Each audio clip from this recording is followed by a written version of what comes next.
Vw intends to close at least 3 plants in Germany. Germany has a huge problem. Germany's under pressure and Volkswagen workers are striking hard. Europe's largest economy has stagnated with no real growth in 5 years. Since 2019, they lost 272,000 jobs in its industrial sector, which accounts for nearly 5% of all jobs. The car industry is hardest hit, losing 10,000 jobs per month. And this fits into a broader picture of stagnating economic growth. But these last couple of years were particularly troubling.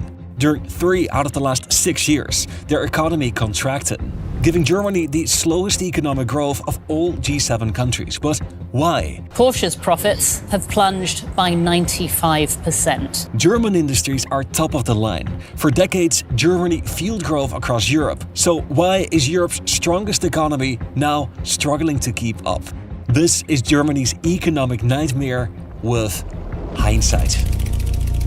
Germany, once the beacon of European fiscal stability, is struggling. So across Europe and Western countries, we're seeing that same trend where rent, food and energy prices have all surged while wages have struggled to keep up. But in Germany, these last couple of years, they were particularly hard hit. Real wages have barely grown over the past decade, and in the past 5 years, they have actually fallen. They are now roughly back to their 2021 level. Germany's economic model delivered decades of prosperity, but it was built for a different world. After Russia's invasion of Ukraine, the war in Iran, and rising tensions with China, that model is now under pressure, and they may need to change. That economic structure was built much more recently than you might expect. When East and West Germany reunited in 1990, it brought together 2 vastly different economies. West Germany's productivity was over $25,000 per person, which is more than twice that of East Germany, who had one of the least productive economies in Europe. Their economy was dominated by the public sector. Private companies accounted for just under 3% of all economic activity, compared to 85% in the West. The 2 regions differed greatly in every imaginable way, from unemployment to exports. And after reunification, one of the first gaps that they sought to bridge were wages. The removal of the wall and unity all in one. A day in which Germany became one country again. Wages in East Germany were around 70% lower than in the West, and that kind of income inequality had to be evened out. They increased the wages of East German workers, but there was a trade-off. Germany was trying to integrate its economy into global markets, and suddenly having much higher labor costs meant that East German exports became less competitive. The 1990s were painful.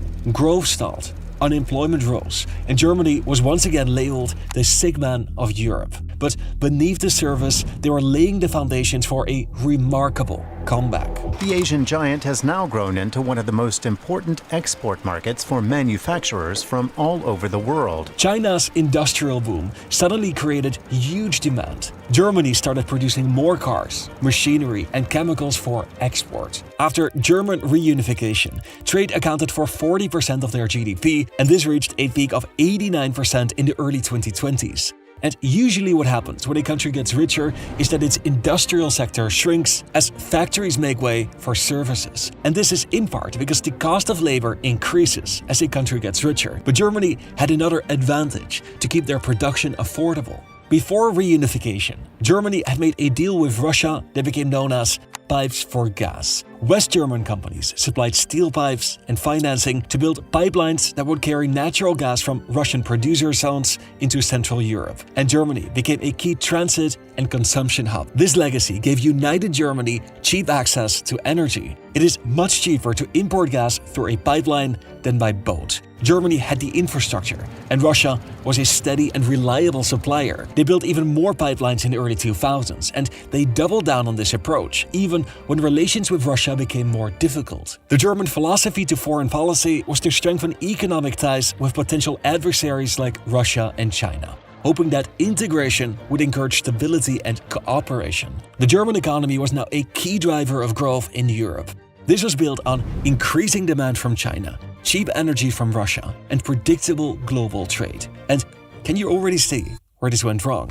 So just quickly before we continue with the video, I want to thank today's sponsor. Do you ever receive emails like these? Sketchy offers, newsletters you didn't subscribe to, and wait, I want $1,000? You receive this kind of junk mail as well as robot calls because somewhere on the internet you trusted a website with your personal information and they sold this to a data broker. And this is much more serious than it may sound because they could sell your data to scammers or to criminals trying to impersonate you. It is the dark side of browsing online, and I recommend to take online safety very seriously. Incogni, the sponsor of today's video, requests data brokers on your behalf to delete your info, and by law, they are required to comply. When I log onto my dashboard, I can see that they already took my data off 250 lists, and they're working on 12 more at this very moment. I could have done this myself, but that would have taken me over 187 hours. If you want to restore your privacy, Incogni is offering a 60% discount of an annual plan if you use my link in the pinned comment or in the description. That is 60% off an annual plan. And now, let's go back to the video. The German economy was built around trade. Their strength comes from world-class manufacturing, especially in cars and machinery, disciplined wages, and a deep integration into global trade. But this rests on three pillars that around 2019 all started to crack, beginning with the pandemic. COVID-19 has strained Europe's largest economy, and experts say that Germany will see its economic output shrink dramatically. A unique characteristic of the German economy is that the industrial sector remained a large part of its economy when the country grew richer. In 2020, this made up 20% of Germany's economy, and that's roughly double that of the UK or France. But the pandemic exposed how dependent this sector had become on international supply chains. Global demand initially collapsed, and the industrial sector lost momentum. COVID pandemic has snarled global supply chains, causing massive backlogs and shortages that have some companies stockpiling goods in trailers and chartering private container ships. That's when Russia invaded Ukraine. In the past, Germany had responded to conflict with Russia by deepening economic ties. After Russia's annexation of Crimea, they doubled down on this approach, and they substantially increased Russian imports of natural gas. At this time, Germany was already phasing out its own nuclear power plants, and they were reducing its use of coal. Russian gas was still the cheapest and the most reliable source of energy, and this was hugely beneficial for Germany's industrial base. But after Russia's full-scale invasion of Ukraine, they shifted gears, and they completely stopped importing Russian gas through these pipelines. And this had a tremendous ripple effect across the economy. Prices have been rising in Germany and across Europe. The latest data puts inflation in Europe's biggest economy at 5% year-on-year, the highest in 30 years. The demand for German cars and machines from abroad has dropped. Cheap Russian energy imports was one of the main structural advantages of the German economy, and it had suddenly become one of its main structural weaknesses. But around the same time, another pillar of the foundation of Germany's economy started cracking. China's economy is slowing down, and already ripple effects are showing up around the globe. China's economic growth started to slow. This had been a key driver of growth during Germany's golden years in the early 2000s, but Germany lost nearly $10 billion worth of trade in the 2 years after peak trade in 2022. This was a wake-up call. The world was changing. Global demand was shifting, and political alliances were being tested. Germany needed global markets to be stable and predictable, and the last thing that they could use at this moment was something or someone to test alliances further.